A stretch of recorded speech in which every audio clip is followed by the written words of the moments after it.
Tayo po tayong lahat bilang pagbibigay galang sa pagkasa ng salita. Sa lahat po ng may Biblia, makibuklat po kayo sa akin sa 1 John chapter 4, verse 9 to 10. Nulit ko po, 1 John chapter 4, verse 9 to 10. At ito po ang sinasabi. Inihayag ng Diyos ang kanyang pag-ibig sa atin nang suguin niya ang kanyang buktong na anak upang magkaroon tayo ng buhay sa pamamagitan niya. Ito ang pag-ibig. Hindi sa inibig natin ng Diyos, kundi tayo ang inibig niya at sinugo ang kanyang anak upang maging handog sa pagpapatawad ng ating mga kasalanan. Purihin at salamat sa Diyos at i-welcome po natin ang kanyang lingkod, Pastor Bernard Lainez.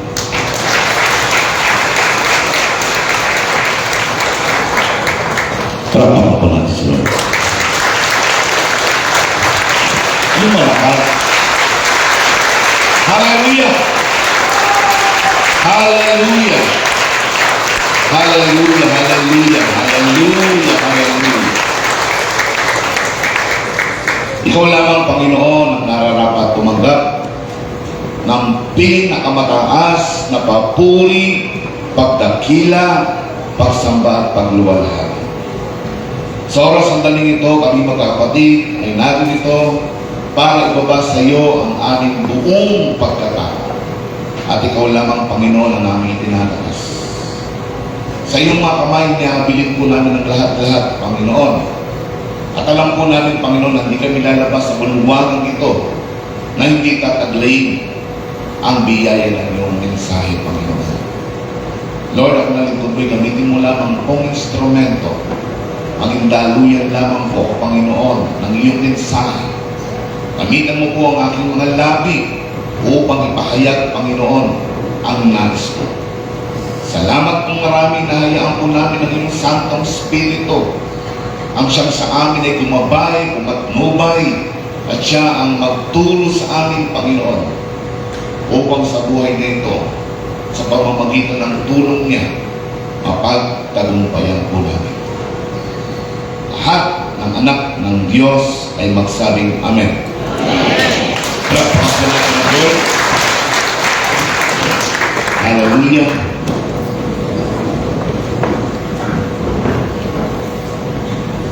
Maligayang bagong taon po sa lahat. Happy New Year po. Gitaan mo nga po yung iyong katabi, kaliwat kanan, Happy New Year.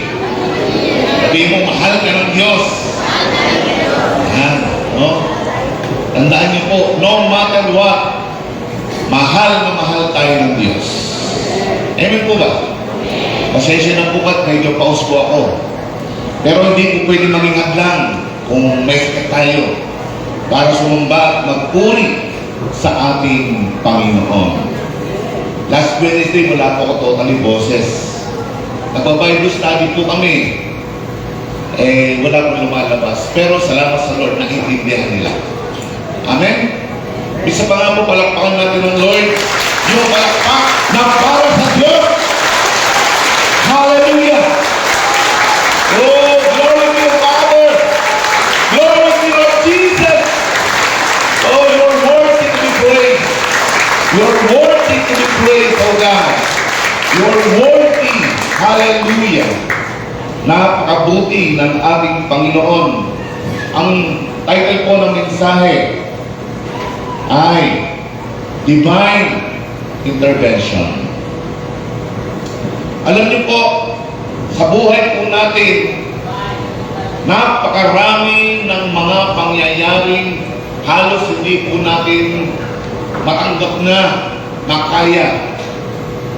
Sa mga kasalanan lumalaganap sa ating buhay, tandaan niyo po, sa pamamagitan po ng pag-intervene ng Diyos, tayo pong lahat ay nagkaroon ng pag-asa. Sabi nga po sa ating scripture reading kanina, inihayag ng Diyos ang kanyang pag-ibig sa atin nang suguin niya ang kanyang buktong na anak upang magkaroon tayo ng buhay sa pamamagitan niya. Nag-intervene ng Diyos sa tamang pagkakataon sa panahon niya upang tayo sa pamamagitan ni Jesus ay nagkaroon ng pag-asa, nagkaroon ng kasiguraduhan sa ating kaligtasan. Kaya nga po, napakalaki ng utang na loob natin sa Diyos. Sapagkat tayo pong lahat, tandaan po ninyo, wala tayong kwenta kung tayo po'y nananatili sa ating dating buhay. Subalit sa pamamagitan ng pag-intervene o pangangailam ng Diyos sa ating mga kapatid, ikaw ngayon ay mahalaga na sa paningin ng Diyos. Amen po ba? Ang sabi po, intervention is the action of intervening. Interference in others' affairs. Ito po ay pagkilos o proseso ng pangingialam. Ito po yung panghihimasok sa mga gawain ng iba. Kaya nga po mga kapatid, hindi hinayaan ng Diyos na ang buhay natin ay bumulusok papuntang impyerno. Pinakailaman ng Diyos ang buhay mo, kapatid. Amen po ba? Alam nyo, no matter what, ano man ang nangyayari sa buhay natin ngayon, ito man ay maganda, ito man ay pangit, pero tandaan nyo, may pangako ang Diyos. Tutulungan tayo ng Diyos. Kasama natin ang Diyos. Amen? Di po ba sa domino, di ba?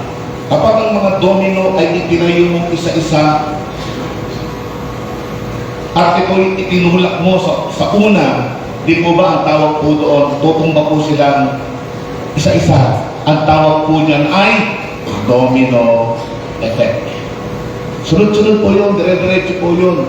Hanggat hindi mo pinuputol, hanggat hindi mo pinakikialaman, tuloy-tuloy lang po yun. At itutumba ang lahat ng daanan niya. Ganun po ang buhay natin.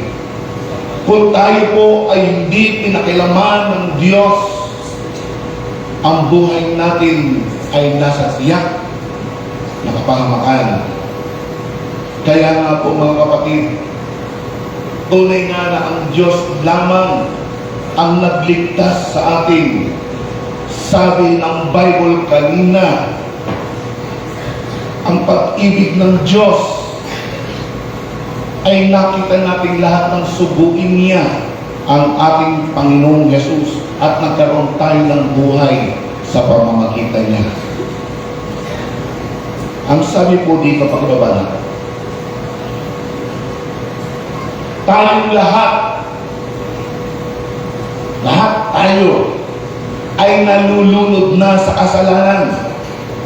At tayong lahat ay bugbog na sa mga negatibong bagay na nangyayari sa atin. Subalit, salamat sa Diyos. Salamat sa Panginoong Jesus. Sapagat tayo po ay iniligtas niya. Amen po ba? Sige po, palakpakan natin si Lord. Hallelujah. Hallelujah. Kapag feel po ninyong palakpakan ng Lord, palakpakan niyo po siya. Huwag po si Pastor. Amen? Sapagkat ang lahat ng parangal, papuri, pagdakilap, at pasasalamat ay sa Diyos lamang po. Hallelujah. Hindi natin pinili ang Panginoong Jesus. Napakalaga. Hindi natin siya pinili. Siya ang pumili sa atin sapagkat ang sabi po diyan, tayo po ay chosen people of God. We are chosen by God. We are royal priesthood, a holy nation. Tandaan niyo po, tayo po yung mga taong para sa Diyos. Ano po yung dahilan? Why God chosen us? Why we are the people belong to God? Para po sabihin natin ang kamangha-mangha niyang maginawa sa buhay mo.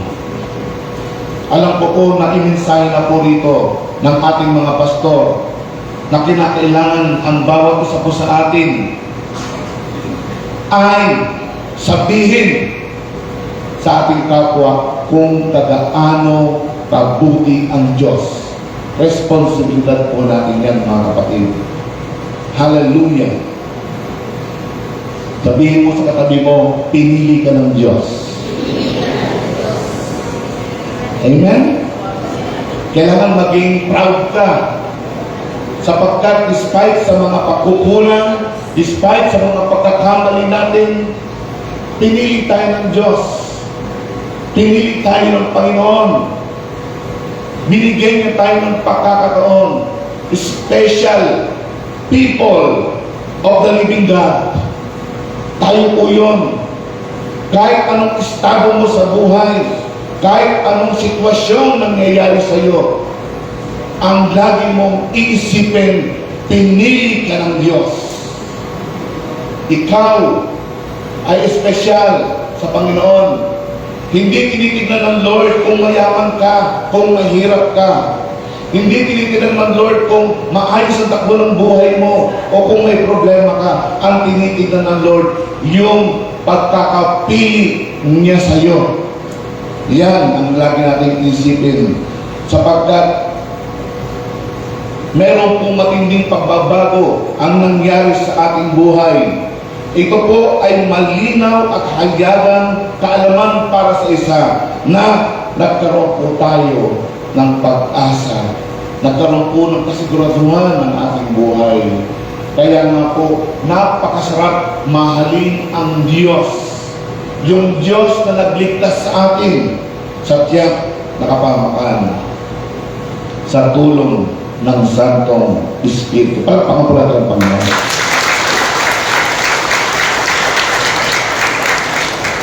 Hallelujah. Tayo po ay inagaw ng Diyos mula sa paghahari ni Satanas. Tayo po ay inagaw ng Diyos mula sa kadiliman. Hinamon niya tayo sa kagilagilalas na kanyang kaliwanagan. Diba napakalaking pasasalamat niyo sa Diyos. Hallelujah. Ang sabi ko sa Ephesians chapter 1 verse 17, upang ipagkaloob niya sa inyo, upang ipagkaloob sa inyo ng Diyos, ng ating Panginoong Hesukristo, ang kaluwalhatian, ang espiritu ng karunungan at ng pahayag sa pagkakilala sa Kanya. Binigyan po tayo ng pribilehiyo ng ating Panginoong Jesus upang lubos nating makilala ang Diyos. Binigyan niya po tayo ng insights, binigyan niya po tayo ng knowledge upang makilala natin si Jesus ng lubusan. At ito po sa pamamagitan ng pagsama at pagtulong ng Santong Espiritu sa ating mga kapatid. At dahil diyan, nakita natin, naunawaan natin na ganun po tayo kahalaga sa Panginoon, na ganun niya tayo kamahal. Tingnan niyo po, 12-25, di po ba ang daming nangyari? Ang daming calamity, ang daming mga negatibo, positibo, iba't ibang uri ng pangyayari sa buhay po natin. Ang tanong ko po, pinabayaan ka ba ng Diyos? Di po ba hindi? Bakit ko po nasabing hindi? Eh buhay pa po tayong lahat. Di ba? Kasi kung patay na po tayo, ibig ko sabihin nun, hindi na natin narinig ang mensaheng ito. Kaya nga po, ganun po kabuti ang Diyos. Sapagkat ang dami-dami pong nangyayari sa mundo, yung mga pangit na pangyayari, ipinapakita lang natin sa atin yan ng Diyos para lalo tayong kumapit sa Diyos. Amen po ba?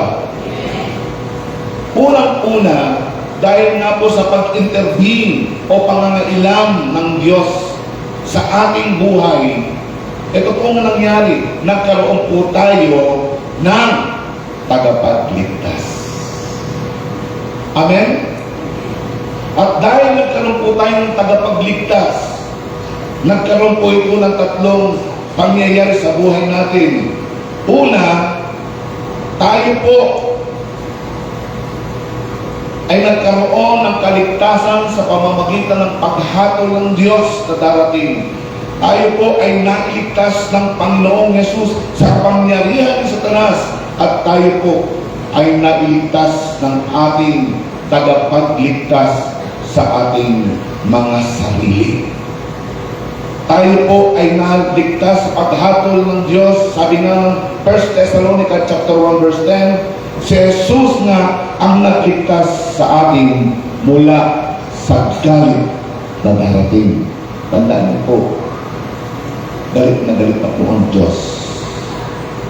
Sabi nga, kung babasahin po natin Romans chapter 1 verse 18, ang galit ng Diyos ay nare-reveal na mula sa langit sa mga kasalanan ng tao na pinilitan ang katotohanan ng kasinungalingan. Iniligtas na po tayo ng Diyos. Ang pinapakiusap ko na lamang po sa inyo, manatili na lang po tayo doon sa kaligtasan iyon. Huwag na po tayo sumausaw sa kanal ng kasalanan. Amen po ba? Tayo po ay ligtas ng Panginoon sa kapangyarihan ni Satanas. Sabi sa Gawa 26 verse 18, tayo po ay nagbalik sa ilaw mula sa kadiliman, mula sa kapangyarihan ni Satanas sa Diyos. Nagkaroon ng pagpalit ng kapamalan sa buhay natin. Amen po ba? Tulad po natin, yung iba po, kanina nag-interview po ako doon habang tiga saan ka? Taga may Kawayan, may taga Pampanga, ang lalayo ng pinanggagalingan, may taga Bustos. Pero narito po tayong lahat sa iisang dahilan. Ano po yun? Ang sambahin ang ating Panginoong Yesus. Ngayon po ba? Hallelujah! Hallelujah! Tayo po ay iligtas din ng ating tagapagligtas sa ating mga sarili. Sapagkat ang sabi ko sa pangalawang Korinto 5:15 na tayo po ay dapat nang huwag nang mamuhay pa sa ating mga sarili. Nakatandaan niyo pa dati nung huling tayo po dito. Di po ba? Ni-recite po natin anong verse po yun? Galatians 2:20. Diba mamaya? Kapatid. So, tayo po niligtas ng ating tagapagligtas sa paghatol ng Diyos sa kapangyarihan ni Satanas at sa ating sarili. Ang sabi nga po ng Hebreo chapter 5 verse 8, bagamat siya'y anak, gayon may natuto ng pagkalima sa pamamagitan ng mga bagay na kanyang tinis. Nag-intervene ng Panginoon, pero nagkaroon po siya ng pruweba. Pinakailaman ng Diyos ang sitwasyon natin na pabulusok sa impyerno, pero nagkaroon ng pruweba. Ang sabi nga po ng Philippians, wala po dyan no? Chapter 6 verse 8, hinubad niya ang kanyang pagka-Diyos. Siya'y nakapamuhay sa akin bilang alipin. Subalit, siya'y nagmasunurin. Siya'y nagpakababa. Siya ay sumunod sa Diyos hanggang sa kamatayan sa krus ng Kalbaryo. For what reason? Para po yung ating buhay na pasama ng pasama ay magkaroon ng pagbabago sa pamamagitan ng ating pananampalataya sa ating Panginoon. Di po ba mga kapatid? Hallelujah! Sabi po sa verse 9 ng Hebrew chapter 5, at nang siya'y mapaging sakdal, siya'y gumawa ng walang hanggang kaligtasan. Kanino? Yung walang hanggang kaligtasan, kanino yan? Di ba ang sabi sa verse na yan? Sa mga nagsisi, talima sa Kanya. So, ibig po palang sabihin na ikaw po pala ay maliligtas kapag sinusunod mo ang ating Panginoong Yesus. Subalit kahit po panay-atin natin, panay ang dalon natin, pero hindi po tayo sumusunod sa Panginoon, may problema pa rin po tayo. Kinakailangan natin sumunod sa Panginoon, sa kalooban ng Diyos. Pangalawa,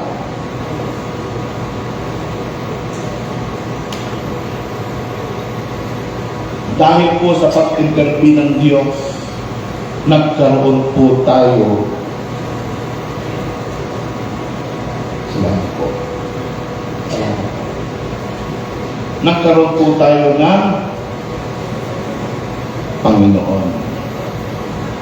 Sino po ba ang Panginoon natin? Sarili natin. Sino ba ang Panginoon natin? Pera? Sino ba ang Panginoon natin? Problema? Di po ba ang Panginoon natin si Jesus? Na dapat ang bawat isa po sa atin ay mamuhay sa pamamagitan ni Jesus. Kaya nga po ang sabi doon kanina, ginawa ng Panginoong Jesus na kanyang ibinigay ang kanyang sarili para po tayo ay maligtas sa pamamagitan niya. So bakit kinakailangan po natin sundin ang kalooban niya? Yan po ang katotohanan, mga kapatid. Hallelujah. Salamat po.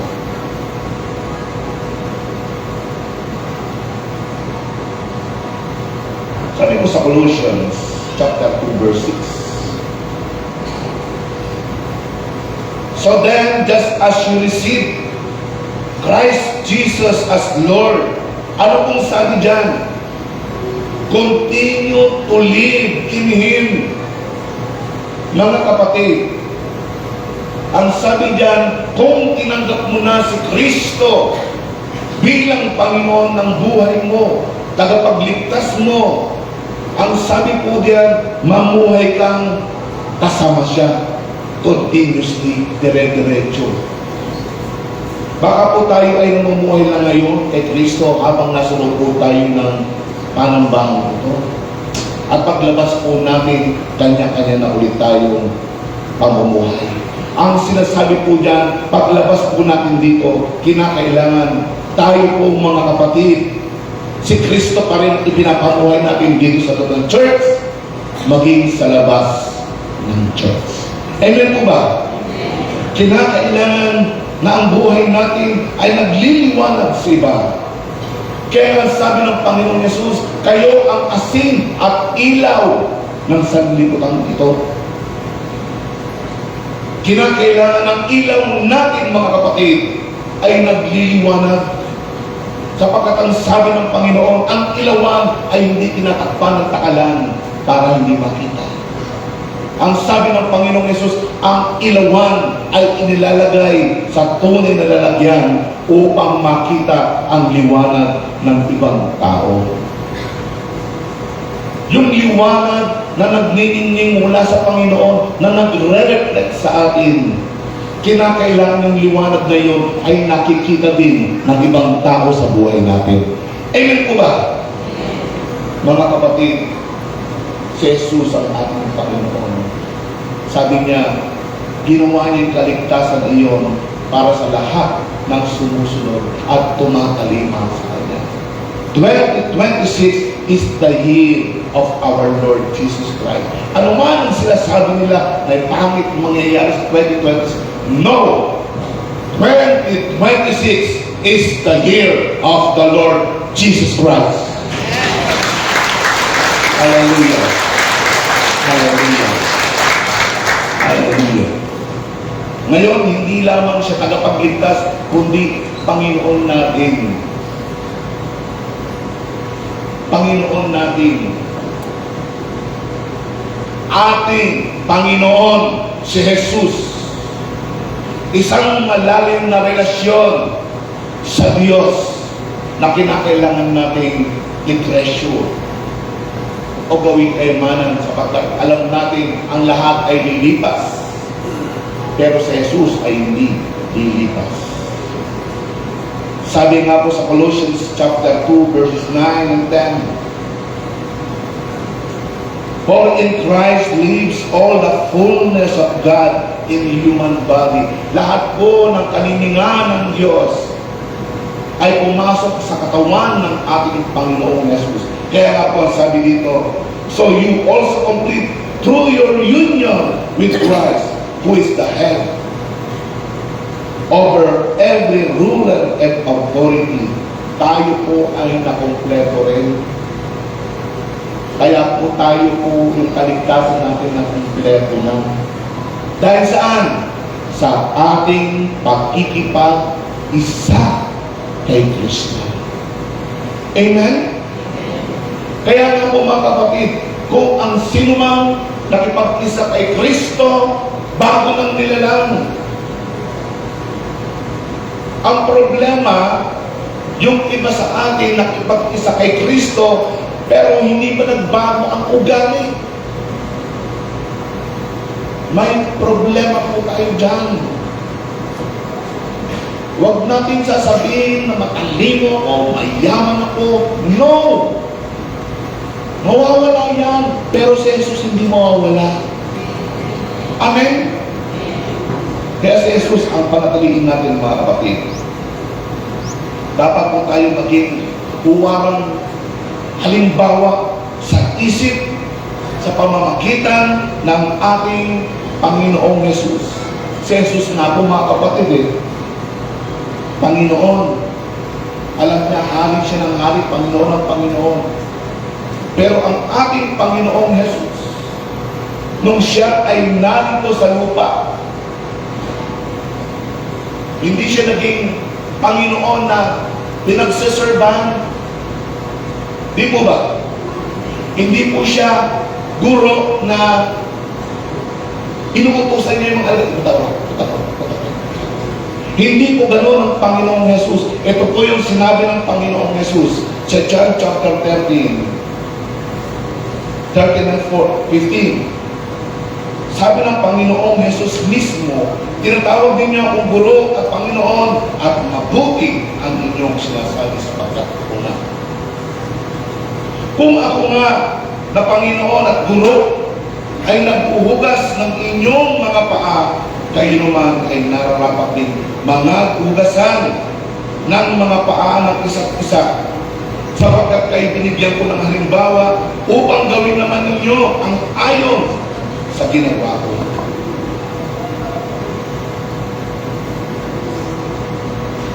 The Lord Jesus Christ set an example. Gumawa siya ng halimbawa para ating tularan. Kaya nga ang sabi ng Panginoong Jesus, yung isang alagad, sinabi niya, kinausap ng Panginoon, sino ang dakila? Yung nasa dulang o yung naglilingkod? Sa isip ng tao, yung nasa lamesa sapagkat sila po yung umu-order. Amen po ba? Pero ang sabi ng Panginoong Jesus, ako na guro ninyo ay naglilingkod. Sino ang dakila? Yung nasa haba o yung naglilingkod? Sa ating pong mga anak ng Diyos, alam natin sapagkat ang sabi po kanina, may karunungan po tayong galing sa Panginoon sa pamamagitan ng ating pag-aaral, pagbabasa, pagbubulay-bulay ng salita ng Diyos. Kaya nga po tayo po, hindi po tayo yung, oy, putak. Hindi po. Kung kayang gawin ng leader, dito po yung ginagawa niya. Amen po ba?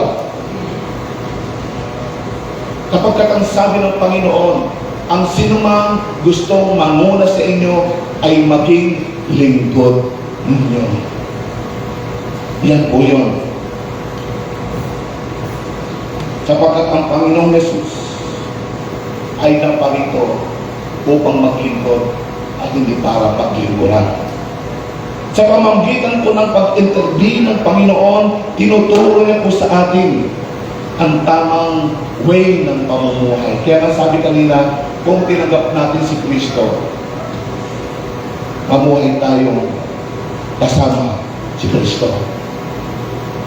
Siya yung example ng ating buhay. Kung titignan po natin sa picture, si Lord Jesus ang gumawa niyan. Kung gusto mong maging leader, maglingkod ka muna. At ako'y naniniwalang lubos sa pamamagitan ng pag-intervene o pangangailang ng Diyos sa buhay po natin. Nagkaroon po tayo ng maliwanag na pag-iisip na hindi lamang po pala sarili natin ang dapat natin iligtas. Amen? Kundi yung kapwa din po natin. At ang unang kapwa natin ay ang ating pamilya. Sabi sa Hebreo 10:5 and 7, sabi ni Lord, haring at handog ay hindi mo ibig. Ako'y pumarito upang gawin, O Diyos, ang iyong kalooban. Si Lord Jesus Christ ay naparito sa lupa hindi para gawin ang kalooban niya, kundi gawin ang kalooban na nagsuko sa Kanya. Sapagkat sa pamamagitan po ng ating Panginoong Jesus, binibigyan niya po tayo ng halimbawa na kinakailangan wag po pala tayo maging bossy. Kinakailangan tayo po ay with a humble heart. When we serve, we have a humble heart. Sapagkat diyan po tayo binibless ng Panginoon. Amen? Binibless ng Panginoon ang mga mapagpakumbaba. Tandaan niyo po yan, mga kapatid. Amen? Sabi sa Ephesians chapter 5 verse 8, sapagkat nung panahon kayo'y kadiliman, datapat ngayon kayo'y kaliwanagan sa Panginoon, magsilakad kayong gaya ng anak ng kaliwanagan. Sapagkat ang bunga ng kaliwanagan ay nabubuo ng kabutihan, katwiran, katotohanan, na inyong pinatutunayan ang kinalulugdan ng Panginoon. Maging anak tayo ng kaliwanagan. Huwag nating hayaan, mga kapatid, na yung liwanag na meron tayo ngayon ay mamatay. Hayaan mong magningning yan sa mata ng ating Panginoong Jesus.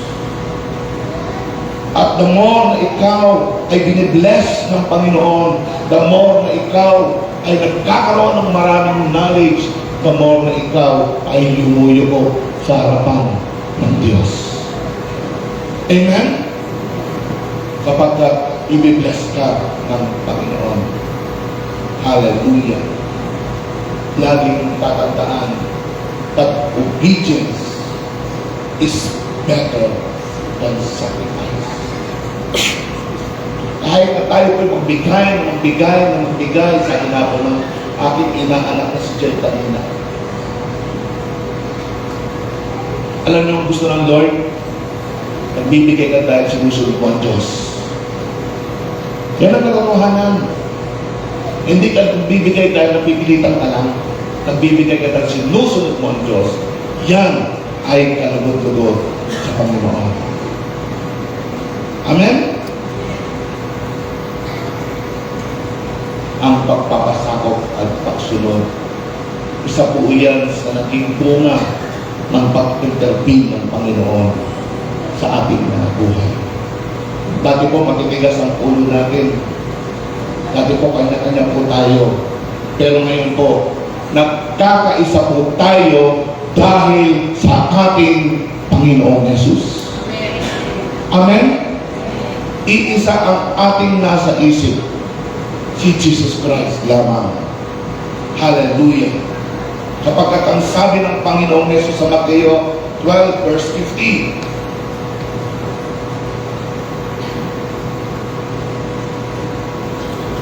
sapagkat sino man gumaganap ng kalooban ng aking Ama na nasa langit, ay siyang aking kapatid na lalaki at kapatid na babae at ina. Sabi sa 1 John 2 verse 17, at ang sanlibutan ay lumilipas at ang masasamang pita niyaon, datapat ang gumaganap ng kalooban ng Diyos. Anong sabi ng Panginoon? Kapag ginaganap mo ang kalooban ng ating Diyos, kapatid ka niya. Amen? At kapag ginaganap mo ang kalooban ng Diyos, mananatili ka magpakailanman. Amen? Yan ang katotohanan ng salita ng ating Panginoong Diyos. Ipasakop po natin sa Panginoon ang ating sariling kalooban. Tandaan niyo po mga kapatid, pananagutan po natin ang bawat isa. Di lamang po kami mga pastor ang mananagot. Mananagot din po ang bawat isa sa inyo. Kaya kinakailangan pagbutihan po natin. Sapagkat ang Diyos natin, yung justice ng Diyos, ay pantay-pantay po yan. Kaya kinakailangan natin alamin, unawain, kung bakit nanghihimasok ang Panginoong Diyos sa buhay natin. Diba?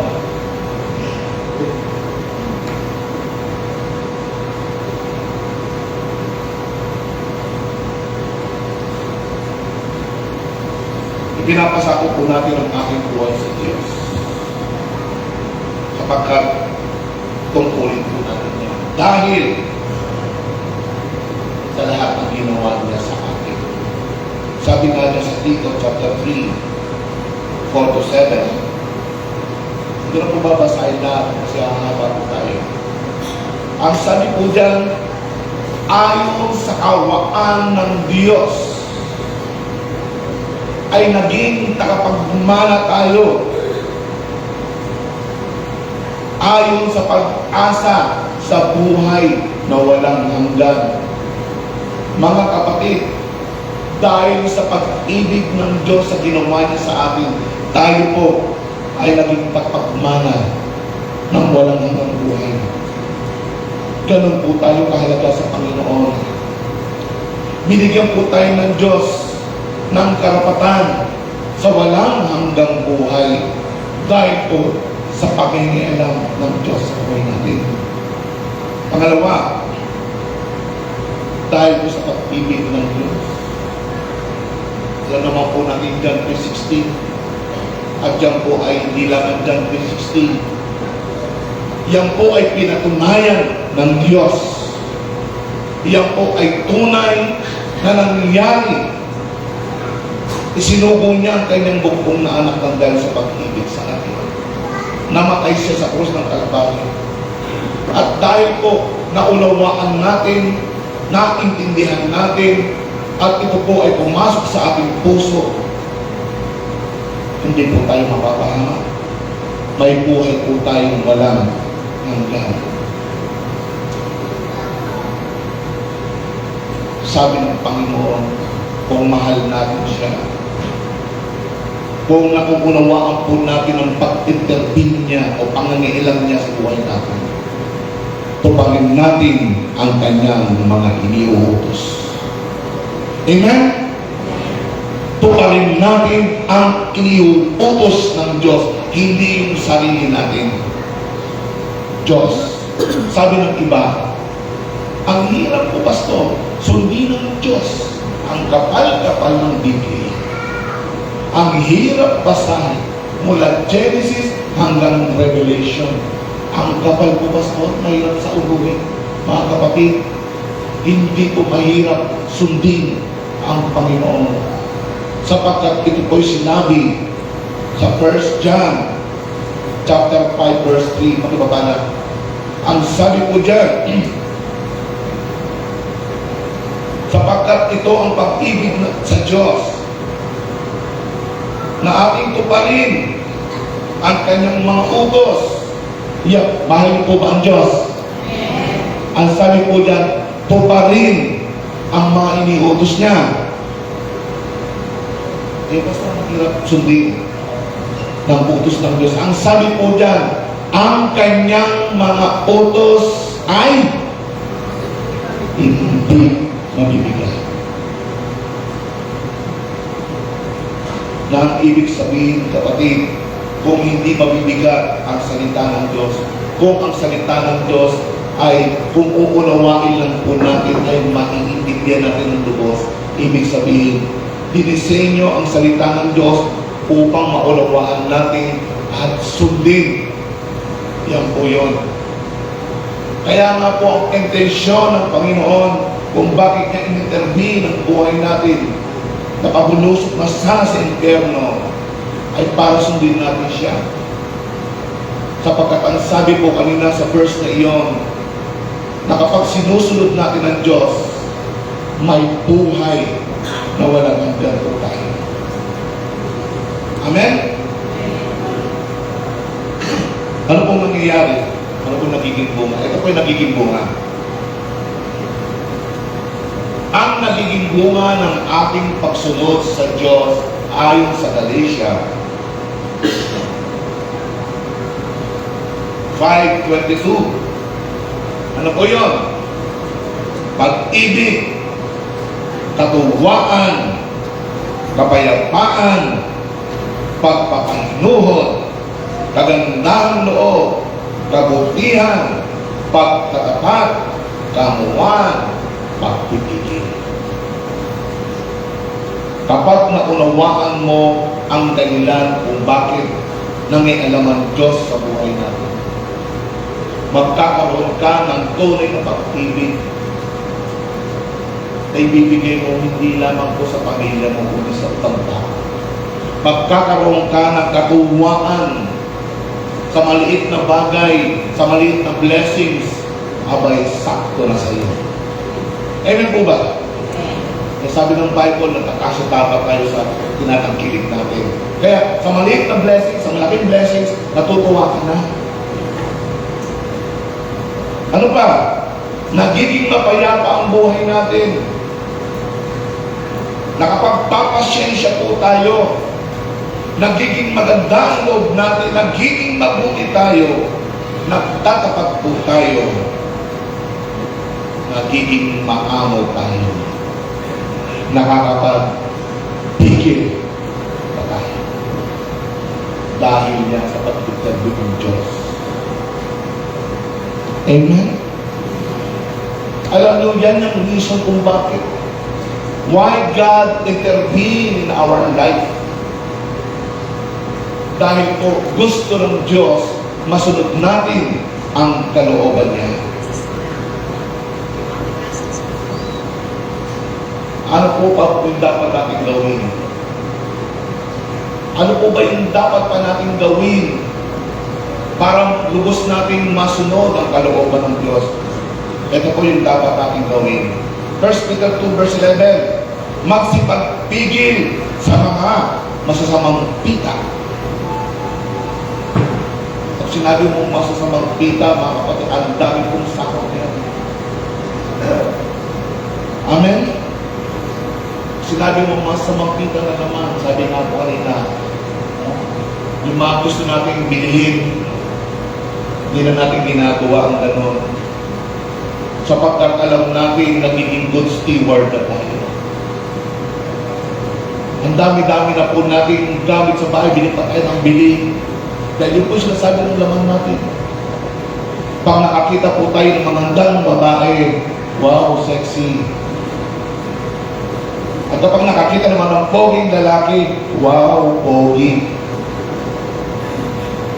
Bag po yung lalaki magsabi, wow, pogi ha. May problema tayo doon. Mga kapatid, magsipagbigil. Kapag hindi mo natin pinipigilan ang gawa ng ating laman, hindi tayo masusunod sa kalooban ng Diyos. Amen? Ano ba sabi? Magsilakad ng nararapat sa Panginoon. Magsilakad ng nararapat sa Panginoon. Ako po minsan ay nalulungkot. Dahil po, mayroon po tayong mga kabataan ngayon. Sorry po sa mga kabataan. Ito po ay pagmamahal sa inyo. Kahit po sa mga katandaan, aba, ay makapag-post lang. Kahit labas na po yung puso. Yung short nila, pinaikli pa short. Hindi po natin pwedeng ibilan ang ating mga sarili. And then we call ourselves Christian. Amen? Magsilakad kayo ng nararapat. We should not conform any longer to the pattern of this world. Hindi na tayo dapat pang nakikiayon sa takbo ng sanlibutan ito, sapagkat tayo ay pinili ng Diyos. Tayo ay anak ng Diyos. You are representative of the Lord Jesus Christ. Abay, mag-post na ng verse. Praise the Lord. Huwag ko nang i-post yung mga hita mo. Sasabihin mo maputi. Pero tandaan po ninyo, hindi ang kalugod-lugod sa Diyos. Ang kalugod-lugod sa Diyos, ang sabi nga po na isang verse sa Hebreo, na yung mga mayayaman, huwag niyo ipagmalaki na siya'y mayaman. Yung mga matatalino, huwag ipagmalaki na siya'y matalino. Ang dapat nating ipagmalaki na ang Diyos ay nalulugod sa mga sumusunod sa Kanyang kalooban. Hallelujah.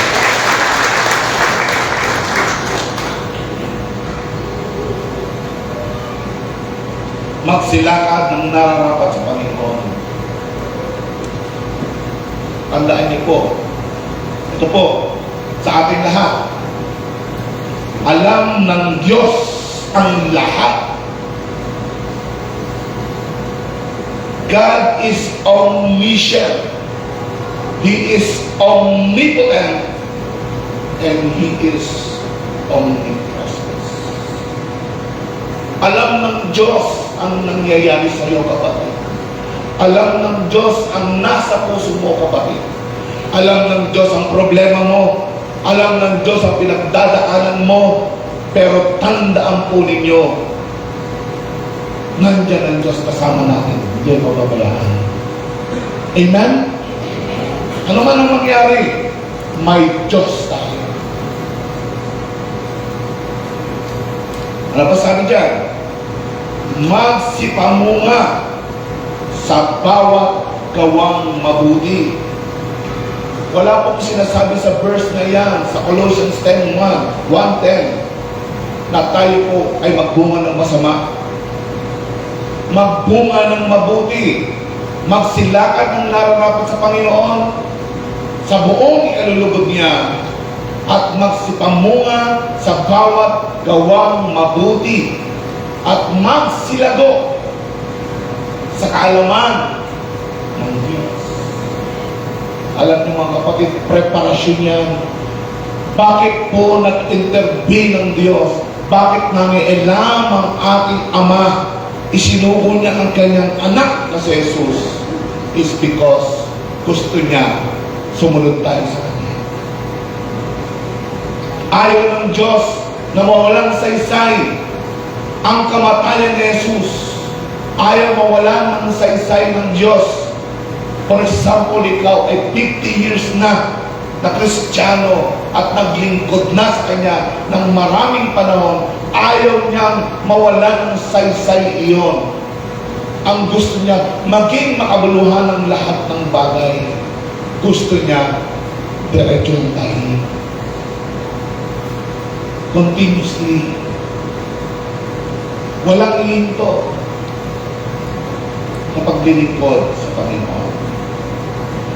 Magsilakad ng nararapat sa Panginoon sa buong ikalulugod niya, magsipamunga sa bawat gawang mabuti, at magsilago sa kaalaman ng Diyos.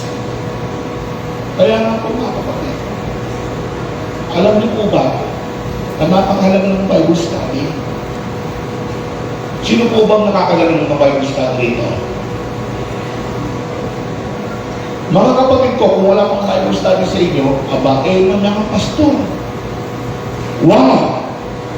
Sapagkat ang pagbabible dito po, nakikinig po kayo. Dito ba? Nakikinig po kayo. Sa Bible study, pwede kang magtanong sa mga hindi mo naunawaan. Kaya napaka-importante po ng pag-aaral ng salita ng Diyos.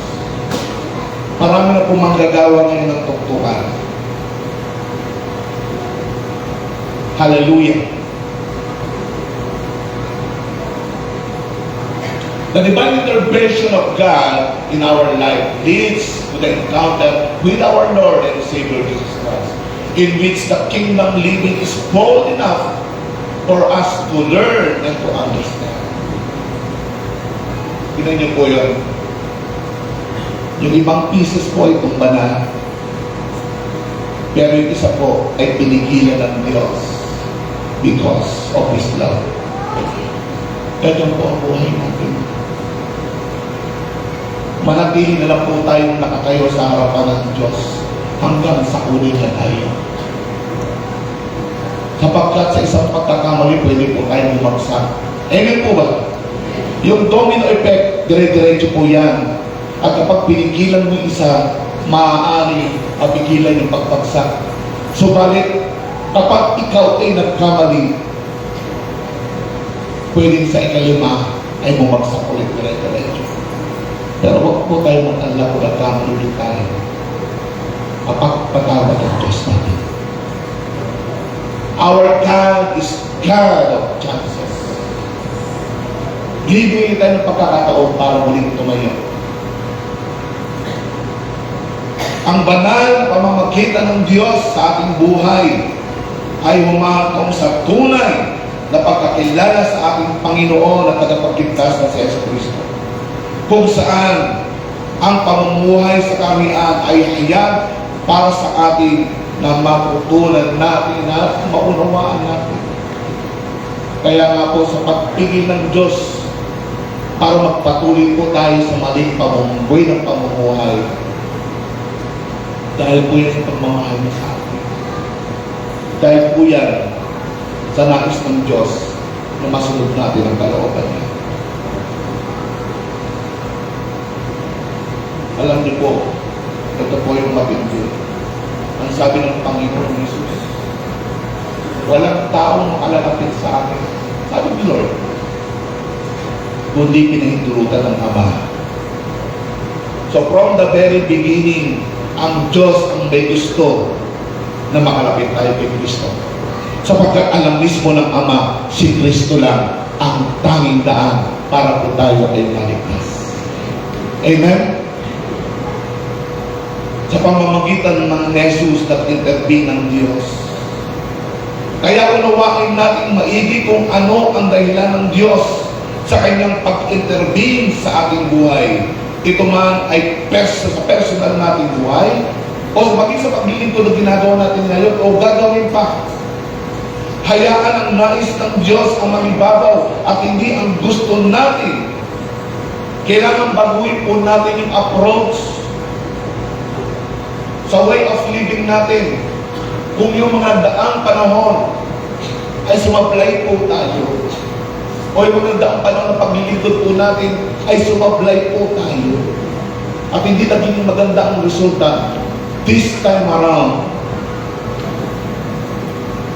not your will, but His will be done. Amen? Para maging tama po ang ating gagawin. Tandaan niyo po, ang nais ng Diyos, kung gusto mong maglingkod sa Kanya, magpakababa ka. Yan ang tamang paglilingkod. Amen po ba? A servant with a humble heart. Kami pong mga pastor, mga kapatid, alam po namin ng aming responsibility at pananagutan sa Panginoon. Kahit po kayo minsan ay natutulog na sa inyong mga tahanan, we pastors are praying for you. Amen? We intercede for you. Namamagitan po kami sa Diyos. Minsan yung ibang mga pastor nagigising dos, stress, nananalangin po para sa tuba ng Panginoon. Because that is our responsibility.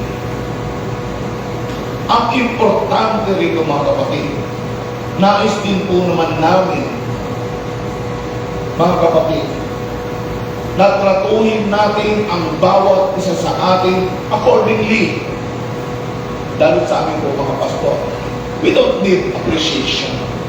We don't need lucky. But respect. Amen po ba? Kaya po ba natin ibigay yun? Palakpakan natin sila.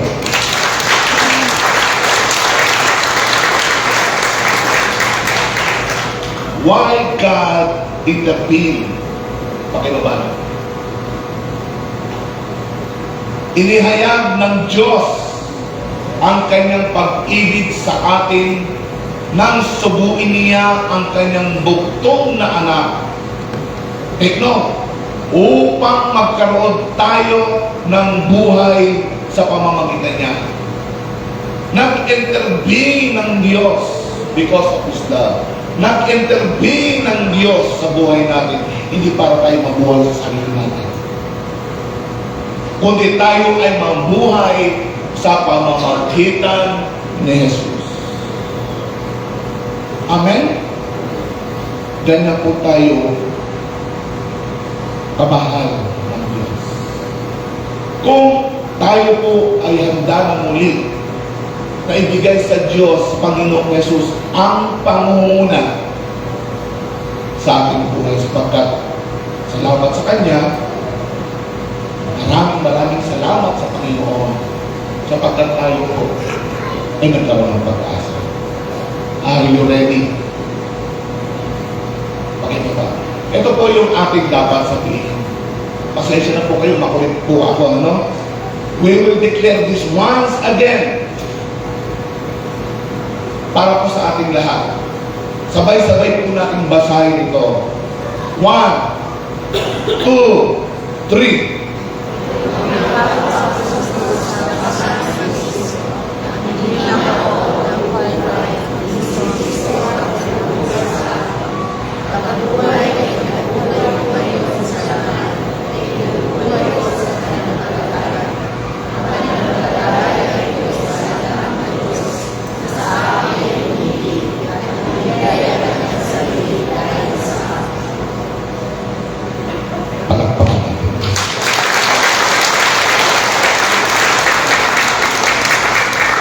Mga kapatid na mahal,